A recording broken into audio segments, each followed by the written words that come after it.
So hi guys, welcome back to another video of Doc Talk. I'm Dr. Nirmal, and the topic of discussion today is the last 50 days schedule that I have promised in my previous video. So let's start.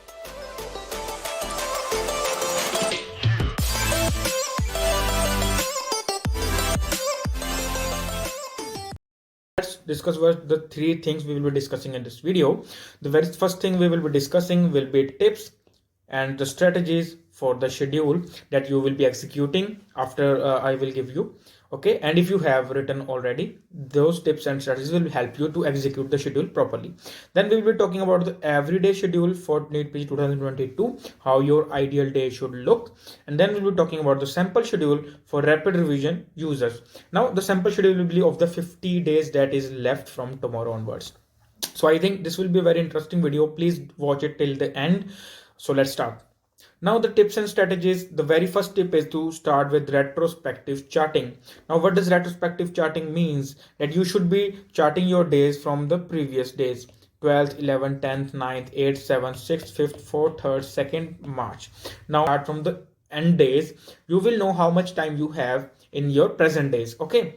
So this is what I'm saying. Another video will be covering specifically for retrospective charting if needed. Okay, so let's start with, okay, so the very first tip is retrospective charting. Then the second tip is do give more and more GTs. Now what does I mean by more and more grand tests?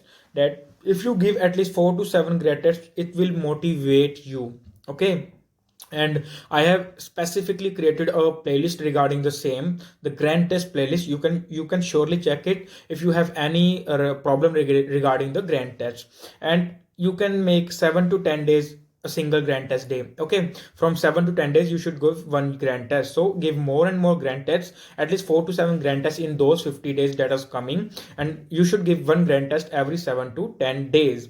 Then the third tip is that everyday MCQ, you should be doing everyday MCQ, minimum 50 MCQs and maximum 200 MCQs. Now if you do everyday MCQs for 50 days, next 50 days I say, then you will be covering around 2500 MCQs minimum. Okay, and maximum you can calculate on your own. Okay, so 250 MCQs minimum will be a lot in the next 50 days. Okay, then the third tip is that you should leave it if you could not complete. Now mostly what happens is, if you have given a day for physiology, let's say one day for physiology, and you have completed almost 2/3 of the subject, but 1/3 is left. Now what you do is, the next day MCQ time you will give it to the physiology and you will not do MCQs. Now that is very, very disastrous, my friend. You should not be doing it. Leave physiology, leave 1/3 of the physiology for time being, and do the MCQs next day. Complete your other subjects when you will complete a whole revision, and if you get time during buffer days, you should complete it. But if you could not get the time in the buffer days, then the next time when you will be doing your revision, start with that part first. Okay, start with that 1/3 revision that you left in physiology when you start physiology again in the second part of the revision. Okay, and then you will be revising the other part, that this 2/3 which is you already done.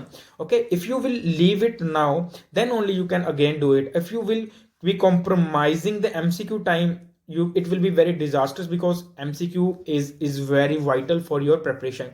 You should be doing daily MCQs and it should be in your habit. Okay, so do it in the next read. If you leave any content, okay, do not drag it to the next day, and do not use MCQ time for that time, for that syllabus. Okay, so that is the fourth tip, and you should be doing it. Even I ignored it, and now I know how much disastrous it was for me. Then the fifth thing is, you should be doing treasures. That is last half an hour. I'll be adding it in the daily schedule and you will be knowing it. So treasures or pearls should be your daily routine day. Half an hour is not a lot of time for this, but it on the 50 days schedule, half an hour every day will complete your treasures at least twice. Okay, all the 19 subjects, so that will be very, very beneficial. So treasures or pearls in marrow, you can do that. Then the sixth tip is for those who are freshers. Now freshers, I mean those who have never given Neetpg. Okay, they can be from any batch, be it 2015, 14, 13, or the new batch 2016. So those who have never given Neetpg should be giving DAM CBT if they can, because it will be a real time exam. DAM CBT is as good as real exam. So if you can do it, you can give it. That will be very, very beneficial. it's not mandatory, but it will be very beneficial if you give it. So these are my 6 tips regarding the topic of tips and strategies for the schedule and its execution. Now let's start with the ideal day schedule. Now by ideal day schedule, I mean how your day should look during your preparation time. So this is actually my schedule that I used to follow. Now at 6:30 a.m. I used to wake up in the morning. Okay, then at 6:30 to 7:30 a.m. I used to do my daily routines and do my breakfast. And then from 7:30 to 8:30 a.m., that 1 hour I used to do my notebook or doomsday book. Now by that I means whatever I have written in my notebooks or the another notebook, the 20th subject or the 20th notebook or the wall. I'll be discussing how to create notebook 20 or doomsday book or the wall in my upcoming video. But for now, let's just label it notebook 20 or doomsday time. 1 hour is enough for that. Then from 8:30 to 9 a.m. I used to prepare myself for the MCQ drill or the grand test. In that time, I used to take 10 minutes nap, because usually what happens when you go for exam, they will make you enter very early before the time. So if the exam is at 9 a.m., you will be there at 8 a.m. From 8 a.m. to 9 a.m. there will be 1 hour that you cannot read because no books will be allowed. Okay, and you can only revise in your mind, and I prefer to take a nap at that time. So this is just a habit of me to take a nap before MCQ drill or the grand test in the morning, which is just 10 to 15 minutes nap, which is very helpful, I must say. Then I have split the day into GT day or the normal day. Now 90% of your preparation will be normal days and 10% of will be GT days. So let's discuss the GT days, how your GT day should look. Now from 9 a.m. to 12:30 p.m. you will be giving your GT, which is an absolute time of 3 hours and 30 minutes. Okay, then in this time you will be giving your exam with full concentration, full focus, full attempt. I mean 200 upon 200 questions should be attempted. If you don't know the question how to attempt is covered in my grand test series, you can check it out. And then there will be no leaving before 12:30 p.m. Beat anything, do not leave your seat before 12:30 p.m. Do not leave your seat, because if you leave it once it will be a habit. Okay, so do not leave your seat, give your exam with full concentration. All the 200 questions should be attempted. Then from 12:30 p.m. to 1 p.m., that is 30 minutes, you can take your rest, you can take a nap. Okay, then from 1 p.m. to 2 p.m. you can do your lunch, and from 2 p.m. to 8 p.m. you have to review all the 200 questions. Okay, 6 hours is a lot of time to review 200 questions. Have those questions you have incorrected, you should know why you have incorrected them, and those questions you have corrected, you should know whether your reason of correcting the questions were right or wrong. Okay, and I have discussed this thing in the frequently asked questions about grand test video of my channel, so you can check it out that too. Okay, from post 8 p.m. you can do few things, like you can sleep early. Normally you will be sleeping at 10:30 p.m., but if it is a grand test day, you can sleep early like 9 p.m., 9:30 p.m., or you can watch something which is feel good thing, or you can read a book if you want to, or you can do anything that is good to you, will make you feel good. Okay, so basically just enjoy at those 2 hours of your life, because preparation is very stressing. So this was about the GT day. Now let's come to the normal day, how your normal day will be looking. Now as I said, 90% of your preparation will be your normal day. So after 8:30 to 9 preparing for MCQ drill, you will be giving 9 to 10 a.m. 70 to 100 MCQs. Okay, in 60 minutes 100 MCQs will be a lot to do, and it will take a lot of time. But if you will start doing it in 60 minutes, 100 MCQs 60 minutes, I must tell you, your time management will be marvelous in the exam.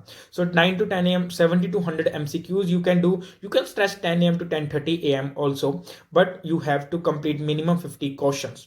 Then 10 to 12 p.m. you will be reviewing your questions, review it on that day only. Then 12 to 1 p.m. you will be reading the first slot, that is a 1 hour. Then 1 to 2 p.m. you can do your lunch and take a nap. If you don't want to take a nap, then you can start reading early from 1:30 p.m. also. From 2 p.m. to 5 p.m., which is a 3 hour slot, you will be reading your subjects. Then 5 to 5:15 p.m. you will take a tea break, which is a very necessary thing. Then from 5:15 to 8:15 p.m. again a 3 hour slot, you will be doing your reading again. From 8:15 to 9 p.m. you can take your dinner, and from 9 to 10 p.m., which is again a 1 hour slot, you will be reading your subject. Then 10 to 10:30 p.m. that 30 minutes time, that is your last slot, I say, will be given to treasures or the pearls. And this is a very very beneficial thing if you do it, if you make a habit of doing it every day. Okay, so after 10:30 p.m. to 6:30 a.m. till you can sleep, it will be 8 hours sleep, which will refresh you for the next day, and from 6:30 a.m. next day you can again start your day.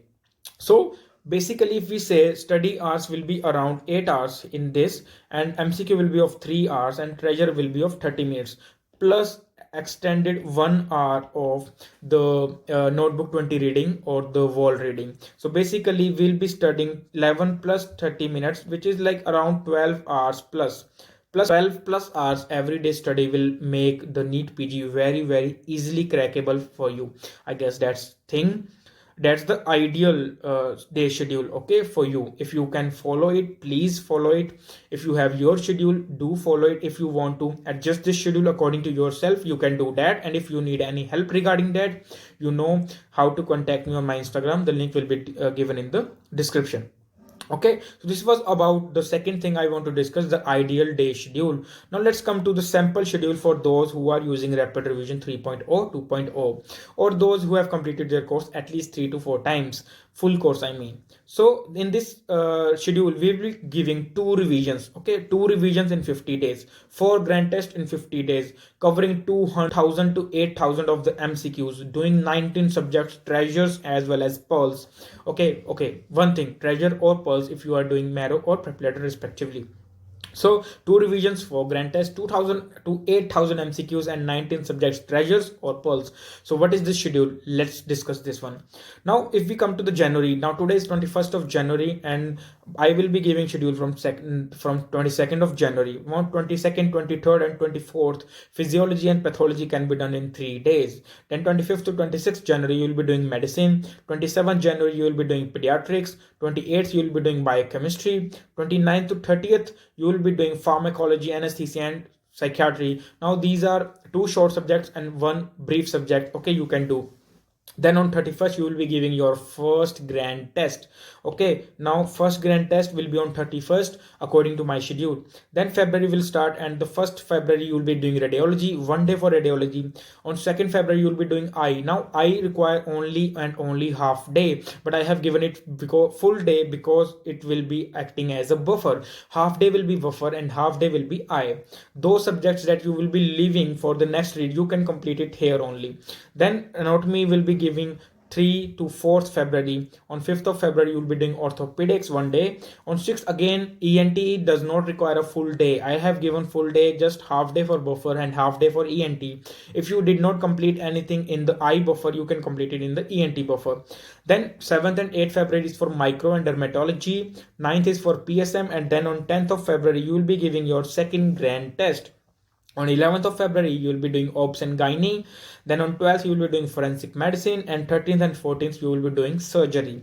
2 days for surgery will be enough. Okay, you have to just push yourself a little, because it's the time to push yourself. Then we will be restarting our revision, that is revision part 2. 15th, 16th and 17th February, you will be doing physiology and pathology again. 18th and 19th, you will be doing medicine. On 20th, you will be giving third GT, the third grand test. On 21st of February, you will be doing pediatrics. 22nd February, you will be doing biochemistry. 23rd and 24th February, you will be doing pharmacology, anesthesia and psychiatry. And 25th February, you will be doing radiology. And 26th will be given as a half day buffer and half day for eye. 27th, 28th will be for anatomy. And then the month of March, the exam day month will be starting, which is the 1st March, you will be doing orthopedics. On 2nd, you will be giving the last grand test of their preparation, that is GT4. On 3rd, you will be doing ENT as well as half day is for buffer. On 4th and 5th, you will be doing micro and dermatology. On 6th of February, March, you will be doing PSM or the community medicine. On 7th, you will be doing OBS and gynae. On 8th March, you will be doing forensic medicine. On 9th and 10th March, you will be doing surgery. And on 11th March, you will be doing your doomsday book or the notebook 20. Okay, a whole day for a single book will be enough, I guess. And on 12th of March, March will be your doomsday exam day or the D day, whatever you want to call it. It will be the day your exam going to happen if it does not get postponed. Okay, so I think that's all with my schedule. So if you want to just note it down, you can note it down going back in the video. I guess that's I have told you that I'll be discussing three things in this video: tips and strategies for schedule. I have discussed that. Everyday schedule, the ideal day schedule for Neetpg 2022, I have discussed that. And the sample schedule for rapid revision users, yeah, I have discussed that. So three things I have discussed, and I think it will be very beneficial. I just want this video to be short and crisp, and I have tried my best to do that. So that's all with this video, I guess. Thank you guys.